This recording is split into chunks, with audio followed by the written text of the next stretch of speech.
చేసుకోవాల్సినటువంటి వారు మనము తెల్లారితే ఆదివారం కదా అని ఆలోచన చేసి పశుదారికాన్ని మార్చుకోవడం జరిగింది. ఈ స్థలంలో ఈ మందిరము ప్రారంభించి కూడా 16 సంవత్సరాలకు అయిపోయి 17 సంవత్సరాలకు వస్తున్నది. ఈ కార్యక్రమంలో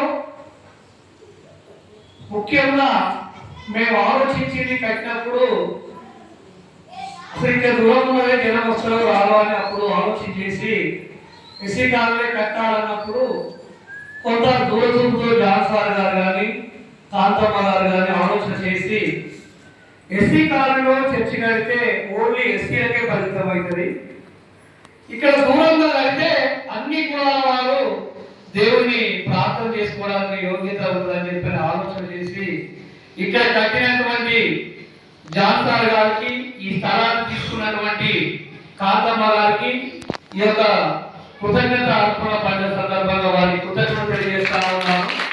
ఎందుకంటే కట్టిన నాటి నుండి ఈ రోజు వరకు ఒక్క రోజు కూడా చర్చి మూసి లేదు.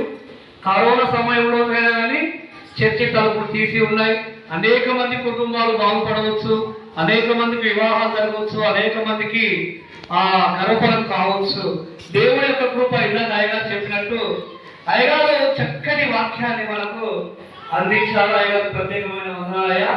ఈ వాక్యము అరిపేవాళ్ళకే కాదు, తొరూరుకు, మాటేరుకు, బొమ్మకాలకు కోతకాల పండుగ సిద్ధపాటు వాక్యం అర్థమైందండి. ఎందుకంటే అయ్యగారికి హుషారు అని అనుకున్నా, 5 నిమిషాలే చెప్పలేదు వాళ్ళు అనుకున్నా, కానీ మనందరూ కూడా అయ్యగారికి వాక్యం చెప్పాలనే ఆలోచన కలిగి ఆయనలో ఉన్న ఆ యొక్క టాలెంట్ అంతా ఉపయోగించి మన సంఘానికి చెప్పారు.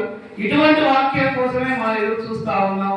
అయ్యగారి దగ్గర నుంచి మనం కోరుకునేది ఏంటంటే వారు ఏదో ఇవ్వడానికి కాదు, కానీ వారిలో ఉన్నటువంటి దేవుడి జ్ఞానాన్ని మనకు పంచి ఆ వాక్యం విలువను మనకు అర్థం చేసినటువంటి అయ్యగారు, అదేవిధంగా మన స్థానికంగా సరే ఇంకా మనం చెప్పిన లోకల్లో అయ్యగారు లేకపోతే ఇవన్నీ వెళ్తాం. మనం ఎంతమంది చేయవచ్చు, ఎంతమంది చేయకపోవచ్చు, కానీ లోకల్గా స్థానిక అయ్యగారు అమ్మగారు ఈ యొక్క సిద్ధపాటు కలిగి వారికి దేవుడు ఇచ్చినటువంటి జ్ఞానం ఏదో మాకు తెలియదు, కానీ వారు వచ్చిన తర్వాత కొన్ని అభివృద్ధి కార్యక్రమాలు మన గ్రామంలో ఏర్పాటు చేయడం జరిగింది. రేకుల విషయంలో కానీ, అదేవిధంగా ఈ చర్చి కానుకో కానీ, ఇప్పుడు వచ్చినటువంటి వస్తువుల విషయంలో కానీ, అదేవిధంగా మనకు ప్రేమిస్ తక్కువ అవుతున్నాయి, కానుకలు తక్కువ అవుతున్నాయి అన్నప్పుడు దేవుడు కొంతమందికి కొన్ని వరాలు ఇస్తాడు. ఒకరికి పాట పాడే వాళ్ళు ఇచ్చవచ్చు, ఒకరికి వాక్యం చెప్పే వాళ్ళు ఇవ్వచ్చు, ఒకరికి ప్రార్థన శక్తి ఉండొచ్చు. కానీ దేవుడు మాయగారికి ఇచ్చినటువంటి వాక్య ఆ వరం ఏదో మాకు తెలియదు, కానీ కొన్ని అభివృద్ధి కార్యక్రమాలు ఆయన వల్ల మేము చూడడం జరిగింది. కాబట్టి వారికి వారి అమ్మగారికి ప్రత్యేకమైన ధన్యవాదాలు తెలియజేస్తా ఉన్నాను.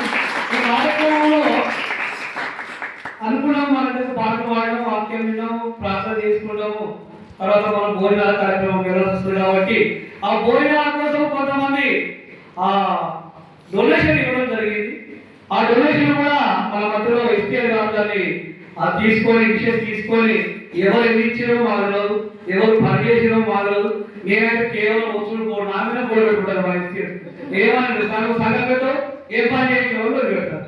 కానీ దేవుడి యొక్క కృప ఆమె మీద ఉన్నందుకు వారికి కూడా దేవుడి యొక్క కృప ఉండాలని కోరుతున్నారు. అదేవిధంగా మన మధ్యలో చేసినటువంటి పాస్టేట్ కమిటీ వారు ట్రెజరర్ గారు సెక్రటరీ రాలేదు మనం చెప్పాము. ట్రెజరర్ గారికి ప్రత్యేకమైన ధన్యవాదాలు. ఉమెన్స్ ఫెలోషిప్ వారికి, అమ్మగారికి, పాస్టేట్ లో ఉన్న వారందరికీ, మొహమ్మద్ రాయ్ గారికి, మాటేడ్ అయ్య గారికి, మాటేడ్ సంఘ పెద్దలు అందరికీ, మా యొక్క గ్రామంలో ఉన్నటువంటి స్త్రీలమైతే వారికి, యువకులకు, ప్రతి ఒక్కరికి ప్రత్యేకమైన ధన్యవాదాలు. అయ్యగారు మీరు ఇచ్చినటువంటి వాక్యాన్ని తీసుకొని మేము కూడా మా జీవితాల్లో వాటిని వాడుకోవడానికి మీరు ఇచ్చిన ఇన్పుట్ ను మా యొక్క జీవితంలో వాడుకోవడానికి దేవుడు మాకు కృప అనుభవించాలని, అదేవిధంగా మేము కూడా దేవుడు ఎదగాలని, దేవుడి యొక్క వాక్యాన్ని కూడా చేత పట్టుకొని నడవాలని ఒక ఆలోచన కలిగి ముందుకు వెళ్ళేలా నిత్యము మీ ప్రార్థనలో మా సంఘాన్ని కూడా, మా అధికారుల సంఘాన్ని కూడా పెట్టాలని మనస్ఫూర్తిగా కోరుకుంటూ ఈ యొక్క చిన్న అవకాశాన్ని ఇచ్చినందుకు ధన్యవాదాలు తెలియజేస్తా ఉన్నాను.